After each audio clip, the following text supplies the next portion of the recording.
Assalamualaikum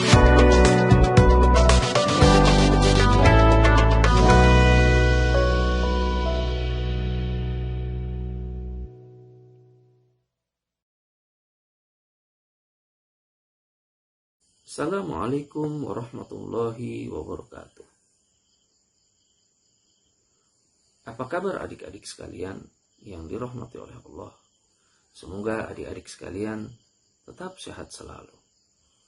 Bersama dengan saya lagi, Adi Mustafa LCMPD.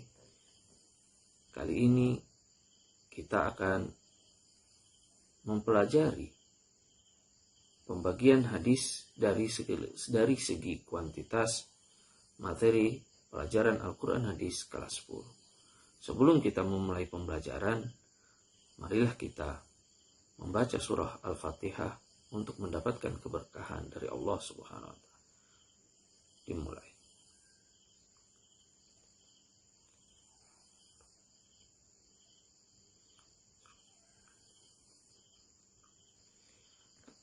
Baiklah adik-adik sekalian yang dirahmati oleh Allah, pada kesempatan kali ini, tujuan pembelajaran kita pada kesempatan kali ini adalah yang pertama menganalisis hadis mutawatir.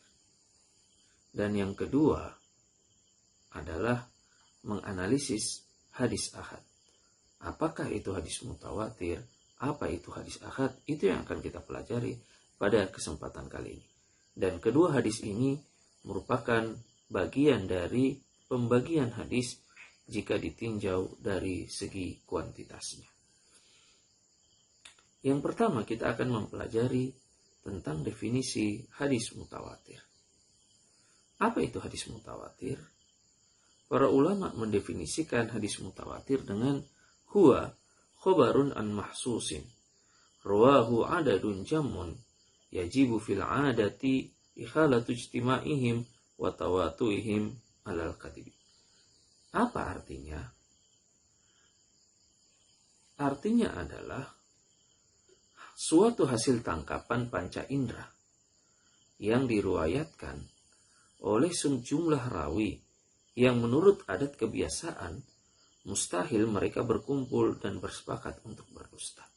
Dari definisi ini setidaknya kita memahami beberapa hal. Yang pertama, bahwasanya yang namanya hadis mutawatir itu adalah hadis yang diriwayatkan oleh orang banyak. Sehingga mustahil dengan banyaknya orang itu, mustahil secara adat kebiasaan, secara akal, mustahil mereka itu berkumpul kemudian bersepakat untuk berdusta atau membuat suatu hadis yang palsu yang disandarkan kepada Rasul SAW. Itu yang pertama.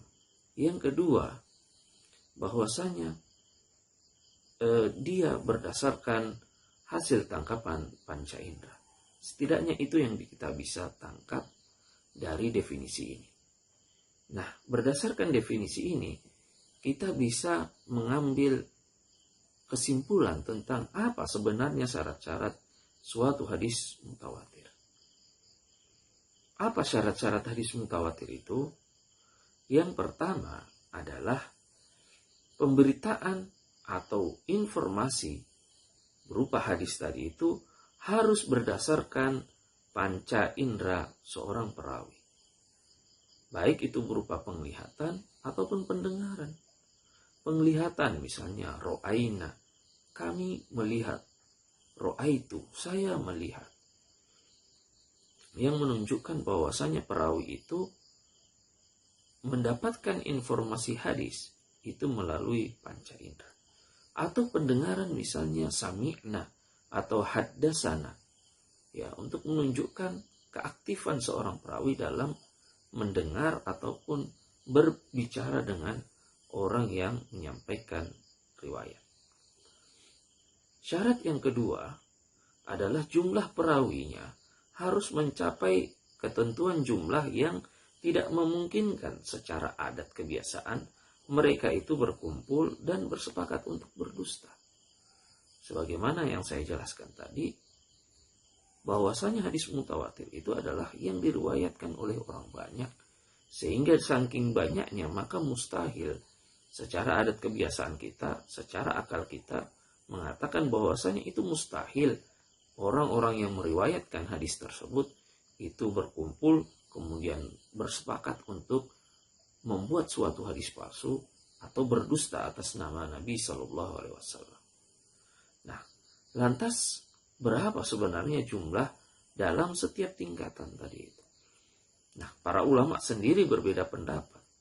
Misalnya Abu Thayyib mengatakan bahwasanya jumlahnya dalam setiap tingkatan periwayat hadis, ya, dalam setiap tingkatan sanad atau tobaqoh, itu jumlahnya adalah 4 orang perawi minimal. Ya. Sedangkan Imam Syafi'i mengatakan jumlahnya 5, minimal 5. Artinya apa? Ketika dalam satu tingkatan, misalnya dalam tingkatan sahabat, periwayatnya itu sudah ada 4 orang atau 5 orang menurut Imam Syafi'i, maka itu sudah dikatakan sebagai hadis mutawatir. Nah, kenapa alasannya itu? Tentunya ada berdasarkan alasan. Misalnya Abu Thayyib mengatakan bahwasanya jumlah 4 itu karena dalam kesaksian, misalnya dalam had seorang pezina, orang yang berzina, itu kesaksiannya adalah cukup dengan menggunakan 4 orang saksi. Maka berdasarkan inilah beliau mengatakan bahwasanya cukup dengan 4 orang perawi hadis dalam satu tingkatan. Kalau Imam Syafi'i mengatakan 5 karena beliau mengkiaskan dengan jumlah ulul azmi, Nabi ulul azmi yang berjumlah 5 orang. Sedangkan sebagian ulama yang lain mengatakan jumlahnya itu minimal adalah 20.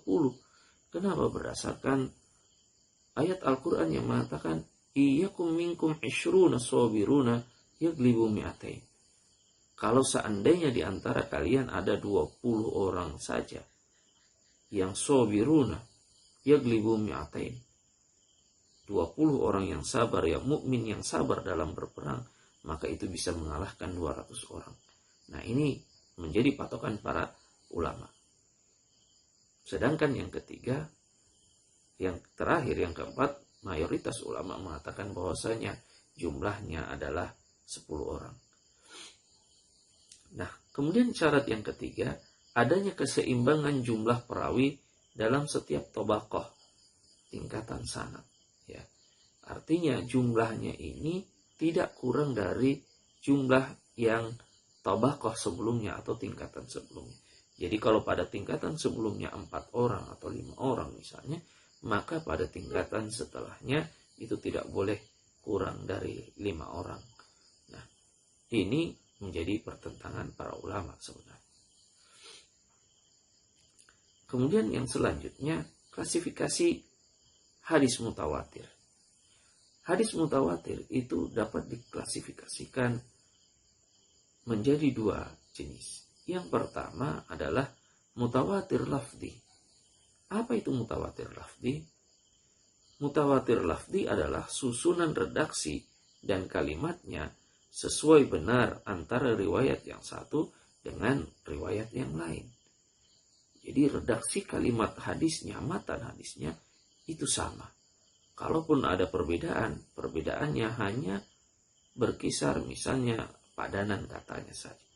Misalnya hadis mutawatir lafzi itu sabda Nabi SAW, "Man kadzdzaba alayya muta'ammidan falyatabawa maq'aduhu minan nar." Ini contoh hadis mutawatir lafzi yang diriwayatkan oleh banyak para sahabat dan orang-orang setelah mereka dengan redaksi yang sama.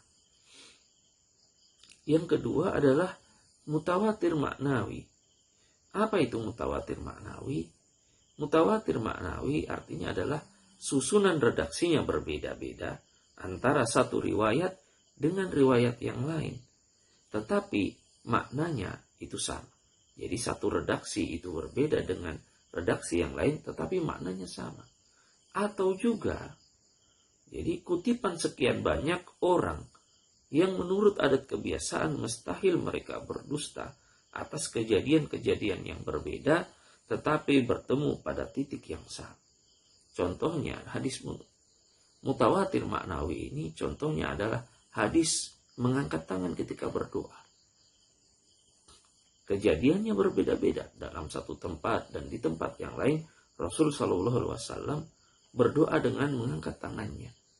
Tentunya para perawi pun berbeda-beda karena kejadiannya berbeda. Tetapi maknanya di situ bisa satu, bisa diambil kesimpulan satu bahwasanya ketika Nabi Shallallahu Alaihi Wasallam berdoa maka beliau mengangkat tangannya ke atas. Ini menunjukkan hadis ini adalah mutawatir maknawi. Kenapa? Karena tujuannya sama, maknanya sama, yaitu mengangkat tangan ketika berdoa. Hanya saja redaksi ataupun kejadian-kejadian yang mengutip atau menunjukkan mana itu terjadi secara berbeda-beda. Ini namanya mutawatir maknawi. Nah, selanjutnya, bagaimana kehujahan hadis mutawatir? Yang pertama bahwasanya hadis mutawatir itu memberi manfaat ilmu doruri. Apa itu ilmu doruri? Yaitu pasti, absolut. Ya, tidak bisa ditolak lagi karena saking banyaknya orang yang menceritakan atau menyampaikan informasi, maka kedudukan hadis ini mutawatir layaknya Al-Quran. Sehingga tidak bisa ditolak. Dan juga qat'i, memberikan keyakinan pasti yang tidak ragu-ragu, ya, atau berdasarkan praduga. Tetapi hadis mutawatir itu sebagaimana saya katakan itu bersifat qat'i atau pasti. Nah, konsekuensinya adalah ketika ada seseorang menolak hadis mutawatir, maka para ulama mengatakan orang yang menolak hadis mutawatir itu dianggap kafir. Ya, misalnya orang menolak keabsahan, kevalitan hadis man kadzdzaba alayya muta'ammidan falyatabawa maq'aduhu minan nar. Maka ini para ulama mengatakan berarti orang itu telah kafir karena menolak suatu hadis yang mutawatir. Selanjutnya,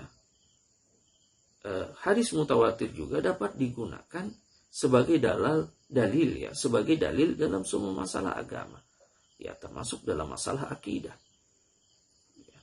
Dalam menentukan permasalahan-permasalahan akidah, maka hadis mutawatir ini bisa digunakan sebagai dalil. Misalnya hadis-hadis yang menunjukkan tentang asyratus sa'ah, tentang hadis-hadis tentang tanda-tanda hari kiamat, atau hadis tentang Isra Mi'raj. Ya, begitu banyak para ulama yang mengatakan bahwasanya hadis yang menceritakan bahwasanya Nabi Shallallahu Alaihi Wasallam melaksanakan Isra Mi'raj. Nah, karena seperti itulah, karena berdasarkan hadis mutawatir, maka kalau ada orang yang menolak keabsahan dan kevalitan kevalitan terjadinya Isra dan Mi'raj, maka orang itu telah kafir. Jadi ini kehujahan hadis mutawatir. Yang pertama, memberi manfaat ilmu doruri, absolut dan qat'i yang pasti, tidak diragukan lagi. Yang kedua, menolak hadis mutawatir berarti dianggap kafir. Dan yang ketiga, dapat digunakan dalam semua masalah agama termasuk dalam masalah akidah. Yang selanjutnya kita masuk kepada pembagian hadis secara kuantitas yang kedua, yaitu hadis ahad. Apa itu hadis ahad? Hadis ahad itu secara istilah adalah ma la yantahi ila tawaturin. Apa artinya? Yaitu hadis yang tidak mencapai derajat mutawatir. Jadi lawan kata dari mutawatir adalah ahad. Jadi semua hadis yang tidak masuk ke dalam derajat mutawatir, maka itu dinamakan dengan hadis ahad. Jadi hadis ahad itu berbeda dengan mutawatir. Dan mutawatir berbeda dengan hadis ahad. Nah, karena seperti itu, maka banyak sekali hadis-hadis ahad. Jumlahnya sangat banyak. Dan ini dapat diklasifikasikan menjadi 3.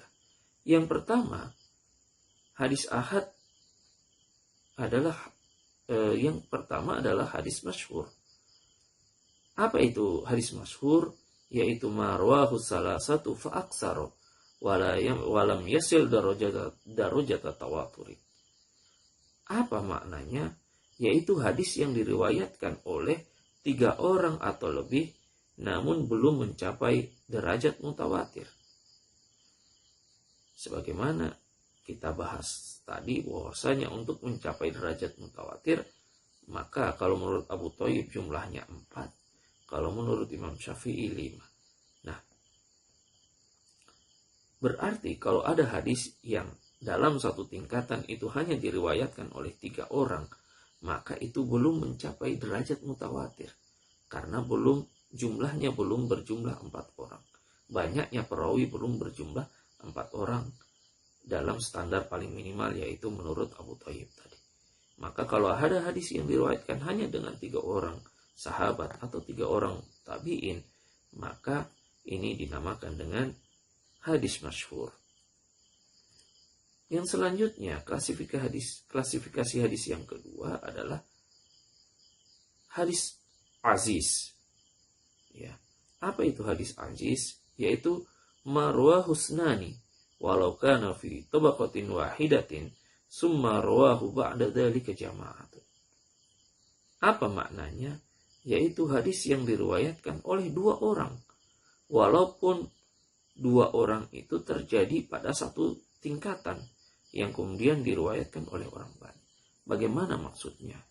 Contohnya, suatu hadis mungkin di awal, di masa sahabat, itu diriwayatkan oleh orang banyak. Ada 4 atau 5 orang. Tetapi kemudian dalam tingkatan kedua, yaitu pada tingkatan tabi'in, atau sigor tingkatan tabi'in, jumlah orang yang meriwayatkan hadis itu hanyalah 2 orang. Nah, setelah dari 2 orang itu, ternyata yang mengambil hadis dari 2 orang itu misalnya ada 10 orang. Tetapi karena terjadi kejadian bahwasanya dalam satu tingkatan itu hanya ada 2 orang yang meriwayatkan hadis, maka hadis ini dinamakan dengan hadis aziz. Jadi hadis aziz adalah hadis yang diriwayatkan oleh 2 orang, walaupun 2 orang itu terjadi pada satu tabaqah, satu lapisan atau tingkatan yang kemudian diriwayatkan oleh orang banyak setelah mereka. Itu yang kedua. Dan yang ketiga dari klasifikasi hadis ahad adalah hadis gharib.